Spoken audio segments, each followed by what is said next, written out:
পঞ্চেন্দ্রিয়।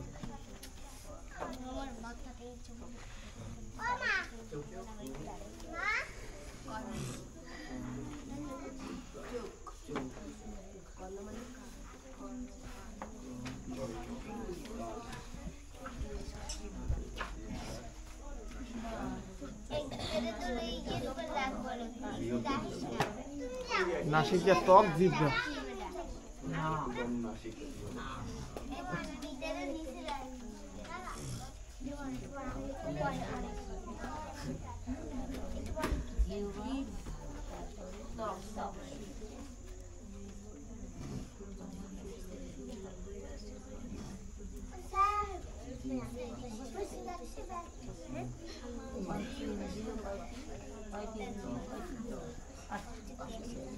তাহলে আমাদের ইন্দ্রিয় কয়টা?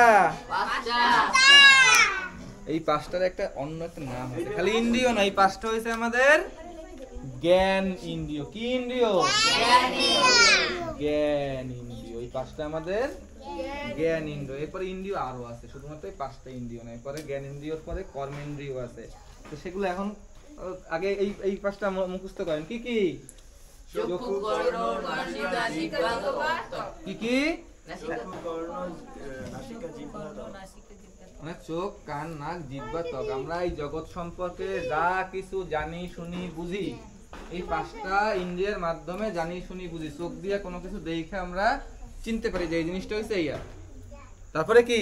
কান দিয়ে শুই না, অমুকে ডাকছে, বা অমুক পাখি ডাকতেছে, অমুক পশু ডাকতেছে, আমরা কি কান দিয়ে শুই না? না দেখেও বলতে পারি কিনা?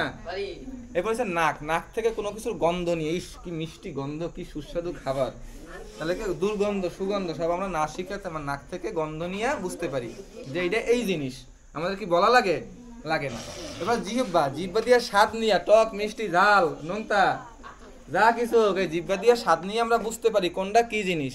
আর ত্বকে স্পর্শ করে, আমরা হাত থেকে কোনো কিছু স্পর্শ করে, আমাদের যদি চোখ বাইন্ধে দেওয়া হয়, আমরা হাত থেকে দিয়ে স্পর্শ করে অনেক কিছু সম্পর্কে জানতে পারি কিনা?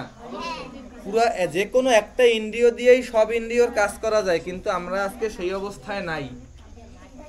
আমাদের সেই অবস্থায় নাই যে আমরা যে কোনো একটা ইন্দ্রিয় দিয়ে বাকি ইন্দ্রিয়র কাজ করতে পারবো। তবে এরকম বহু ছেলেমেয়ে আছে, আপনাদের বয়সে অনেক ছেলেমেয়েরাও আছে, যারা ছোটবেলা থেকে অভ্যাস যোগের দ্বারা এই যে কোনো একটা ইন্দ্রিয় দিয়ে বাকি যে কোনো ইন্দ্রিয়ের কাজ করতে পারে। এরকম বহু ছেলেমেয়ে আছে।